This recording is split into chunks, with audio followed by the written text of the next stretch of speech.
İstiyoruz.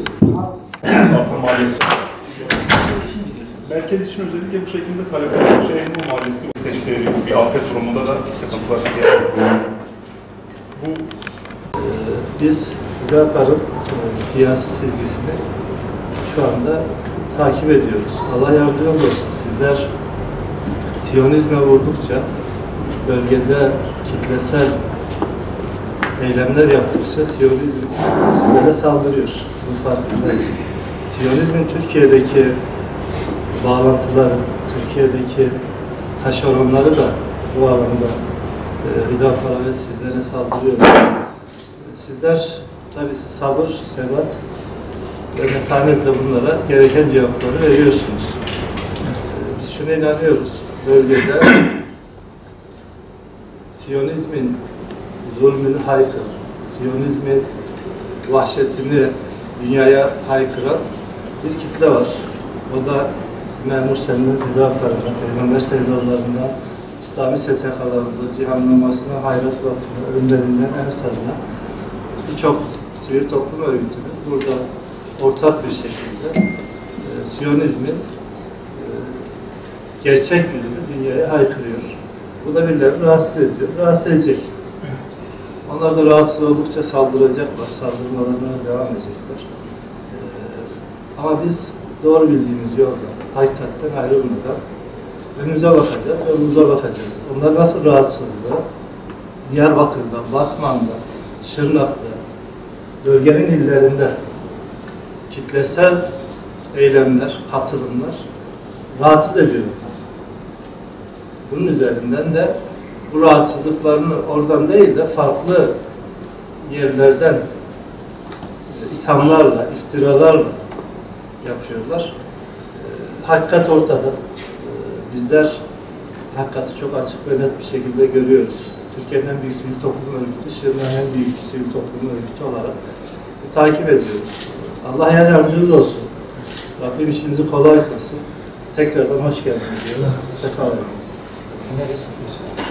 Bismillahirrahmanirrahim.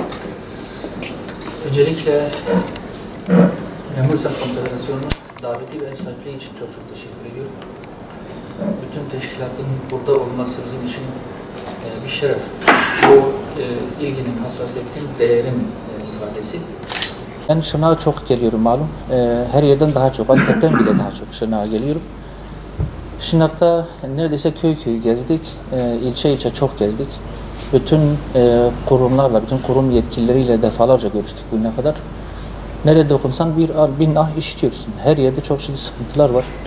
Evet, biz kendimize göre bir resim, bir fotoğraf çekmişiz. Az çok sorunlara vakıfız. Ve takipçisi olmaya çalışıyoruz. Eğitimden sağlığa, tarımdan işte aile düzenine, enerjisinden STK, sivil toplum kuruluşu altyapısına kadar her yerde çok ciddi sıkıntılar var. Biz evet belki şu an için icra makamında değiliz ama her şeyi merkeze taşıyıp sahip çıkabilecek, gündeme taşıyabilecek, çözüm noktasında çok ciddi bir rol alabilecek bir noktadayız. Ve bu noktada da sorunların çözümü için, sorunlarımızın gündeme taşınması için, özellikle Şırnak'a sahip çıkma anlamında sizlere şiddetle ihtiyacımız var. Evet, bizim kendimize göre bir teşkilatımız, bir ağımız, bir altyapımız var ama o kadar çok derin sorunlarımız var ki bu ancak birliktelikle, kardeşlikle ve ilgili bütün paydaşların işe el atmasıyla yapılabilecek bir şeydir. Ve memleketimizin özellikle Şırnak'ın buna şiddetle ihtiyacı var. Şırnak ve Şırnak gibi 5-6 il, belki sırlamaya gerek yok, az çok hepiniz biliyorsunuz. Yıllardan beri suistimale maruz kalmış, ihmal edilmiş, çok sinsi ve çok derin stratejilere maruz kalmış, yağmalanmış bir memleket. Yani hem altyapısı, üst yapısıyla yağmalanmış, hem ekonomik anlamdaki gelir kaynakları, enerji kaynaklarıyla yağmalanmış, hem kültür, değerler, aile ve kadim anlayışlar, kadim değerler noktasında yağmalanmış bir memleketle şu anda biz karşı karşıyayız. Bunun tedavisi, bunun düzeltilmesi, bunun ıslah edilmesi, geleceğimizin güven altına alınması özellikle yeni neslin ve aile kurumunun ve değerlerimizin muhafazası için biz net olarak görüyoruz, siz de görüyorsunuzdur. Çünkü hepiniz hamdolsun bu anlamda hassasiyet sahibi, bedel ödemiş insanlarsınız.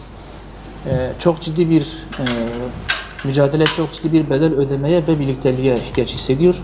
Biz buna talibiz, en azından bunun için mücadele etmeye, bunun için kavga etmeye talibiz. Bunu Allah'ın izniyle hep beraber sonuna kadar götürmek düşüncesindeyiz. La ilahe illallahil azimul halim. La ilahe illallah ve rabbul arşil azim. La ilahe illallah ve rabbus semavati ve rabbul ardı ve rabbul arşil kerim. Ve ikel husne ve furkanikel hakim. Ya Rabbi Habibi Zişan ve Nebi Muhterem Muhammed Mustafa Aleyhisselatü Vesselam'ın hürmetine